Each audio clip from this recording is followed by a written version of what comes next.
Hello friends, ಅಡುಗೆ ಪ್ಯಾಷನ್ಗೆ ಎಲ್ಲರಿಗೂ ಕೂಡ ಸ್ವಾಗತ. ಇವತ್ತಿನ ದಿನ ನಾನೊಂದು ಮಾರ್ನಿಂಗ್ ಮಾಡುವಂತಹ ಬ್ರೇಕ್ಫಾಸ್ಟ್ ರೆಸಿಪಿಯೊಂದಿಗೆ ಬಂದಿದ್ದೇನೆ. ತುಂಬಾ ರುಚಿಯಾಗಿರ್ತದೆ, ಹಾಗೆ ಸಿಂಪಲ್ ಮಾಡಲಿಕ್ಕೆ, ಹಾಗೆ ಆರೋಗ್ಯಕ್ಕೆ ಕೂಡ ತುಂಬಾ ಒಳ್ಳೆಯದು.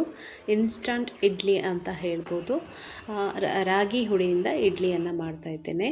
ಹೇಗೆ ಮಾಡೋದು ಅಂತ ನೋಡುವ. ಮೊದಲಿಗೆ ಇಲ್ಲಿ ಒಂದು ತವಾ ತಗೊಂಡಿದ್ದೇನೆ. ಅದಕ್ಕೆ ಸ್ವಲ್ಪ ಎಣ್ಣೆ, 2-3 ಚಮಚದಷ್ಟು ತೆಂಗಿನ ಎಣ್ಣೆ ಹಾಕ್ಕೊಂಡಿದ್ದೇನೆ. 1 ಚಮಚ ಉದ್ದಿನಬೇಳೆ, 1/4 ಚಮಚ ಜೀರಿಗೆ, ಹಾಗೆ 1 ಚಮಚದಷ್ಟು ಕಡಲೆಬೇಳೆನ ಹಾಕ್ಕೊಂಡಿದ್ದೇನೆ. ಹಾಗೆ ಸ್ವಲ್ಪ ಸಾಸಿವೆನ ಹಾಕ್ಕೊಳ್ಬೇಕು. ಆಮೇಲೆ ಜೊತೆಗೆ ಸ್ವಲ್ಪ ಕರಿಬೇವು, ಇಷ್ಟನ್ನು ಹಾಕಿ ಫ್ರೈ ಮಾಡಿಕೊಳ್ಬೇಕು. ಇದು ಚಟಪಟ ಹೇಳಬೇಕಾದ್ರೆ ನೆಕ್ಸ್ಟು ನಾನು 1 ಕಪ್ಪಷ್ಟು ರಾಗಿ ಹುಡಿಯನ್ನು ಇಲ್ಲಿ ಸೇರಿಸ್ಕೊಂಡು ಫ್ರೈ ಮಾಡಿಕೊಳ್ಬೇಕು. ಡ್ರೈ ಫ್ರೂಟ್ ಕೂಡ ಹಾಕ್ಕೊಂಡಿದ್ದೇನೆ. 1-1.5 ಚಮಚದಷ್ಟು ಗೇರು ಬೀಜನ ಹಾಕ್ಕೊಂಡಿದ್ದೇನೆ. ಅದು ಹಾಕ್ಕೊಂಡ್ರೆ ಇಡ್ಲಿ ಜೊತೆ ಚೆನ್ನಾಗಿರ್ತದೆ, ಅದಕ್ಕೋಸ್ಕರ. ನೆಕ್ಸ್ಟು ನಾನು 1 ಕಪ್ಪಷ್ಟು ರಾಗಿ ಹುಡಿಯನ್ನು ಹಾಕಿ ಫ್ರೈ ಮಾಡಿಕೊಂಡೆ. ಬಟ್ ಆ ವಿಡಿಯೋ ಮಾತ್ರ ಪಾಸ್ ಆಗಿತ್ತು. ನಾನು ವಿಡಿಯೋ ಮಾಡಬೇಕಾದ್ರೆ ಅದು ಆಫ್ ಆಗಿತ್ತು, ಹಾಗಾಗಿ ವಿಡಿಯೋ ಆಗಲಿಲ್ಲ. 1 ಕಪ್ಪಷ್ಟು ರಾಗಿ ಹುಡಿಯನ್ನು ಹಾಕಿ ಹುರ್ಕೊಳ್ಬೇಕು. ಅದು ಸ್ವಲ್ಪ ಒಳ್ಳೆ ಬಿಸಿ ಆಯಿತು ಅನ್ನುವಷ್ಟರಲ್ಲಿ ಮತ್ತೆ 1 ಕಪ್ಪು ರವೆಯನ್ನು ಹಾಕ್ಕೊಂಡಿದ್ದೇನೆ. ಸಜ್ಜಿಗೆ ಅಂತ ಹೇಳ್ತೇವೆ, ರವೆ ಅಂತ ಹೇಳ್ತೇವೆ. ಮೀಡಿಯಮ್ ರವೆ ಅಥವಾ ಸಣ್ಣ ರವೆ ಆದರೂ ಯಾವುದಾದ್ರೂ ಹಾಕ್ಕೊಳ್ಬೋದು. ಇಡ್ಲಿ ರವೆಯನ್ನು ಹಾಕ್ಕೊಳ್ಬೋದು, ಚೆನ್ನಾಗಿರ್ತದೆ. ಆಮೇಲೆ 1 ಕ್ಯಾರೆಟನ್ನು ತುರಿದು ಹಾಕ್ಕೊಂಡೆ.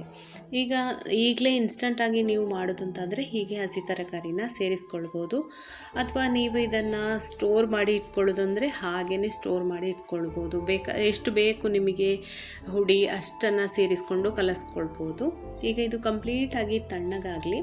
ಬೌಲ್ಗೆ ಹಾಕ್ಕೊಂಡು ಇಟ್ಟಿದ್ದೇನೆ, ತಣ್ಣಗಾಗಿದೆ. ಈಗ 1 ಕಪ್ ಮೊಸರನ್ನು ಸೇರಿಸ್ಕೊಳ್ಳುವ. ಮೊಸರಿಗೆ 1 ಕಪ್ಪು ನೀರನ್ನು ಹಾಕ್ಕೊಳ್ಬೇಕು.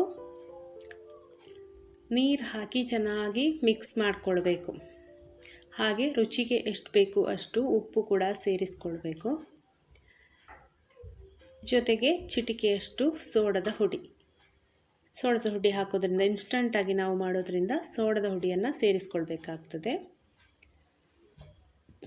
ಇದನ್ನು ಈಗ ಚೆನ್ನಾಗಿ ಮಿಕ್ಸ್ ಮಾಡಿಕೊಳ್ಬೇಕು. ಆಮೇಲೆ ಒಂದು 20 ನಿಮಿಷ ರೆಸ್ಟ್ ಕೊಡಬೇಕು. ಯಾಕಂದರೆ ರವೆ ಚೆನ್ನಾಗಿ ನೆನಿಬೇಕು.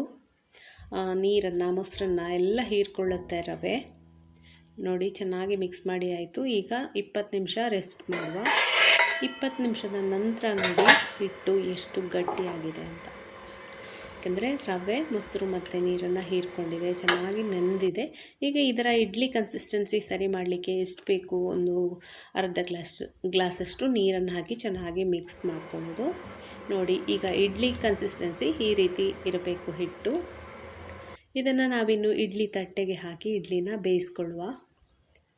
ತಟ್ಟೆಗೆ ನಾನು ತುಪ್ಪ ಸವರಿಕೊಂಡು ರೆಡಿ ಮಾಡಿ ಇಟ್ಕೊಂಡಿದ್ದೇನೆ. ಇದಕ್ಕೊಂದು ಸ್ವಲ್ಪ ತುಂಬ ಹಾಕ್ಕೊಂಡ್ರೆ ಏನಾಗುತ್ತಂದ್ರೆ ಅಡಿಯಲ್ಲಿ ತಟ್ಟೆ ಇಡುವಾಗ ಒಂದಕ್ಕೊಂದು ಅಂಟ್ಕೊಳ್ತದೆ. ಅದಕ್ಕೊಂದು ಸ್ವಲ್ಪ ಕಮ್ಮಿ ಹಾಕ್ಕೊಳ್ಳಿ, ಚೆನ್ನಾಗಿ ಬರ್ತದೆ ಇಡ್ಲಿ. ಇದನ್ನು ಒಂದು 20 ನಿಮಿಷದಷ್ಟು ಹೊತ್ತು ಬೇಯಿಸ್ಕೊಳ್ಬೇಕು.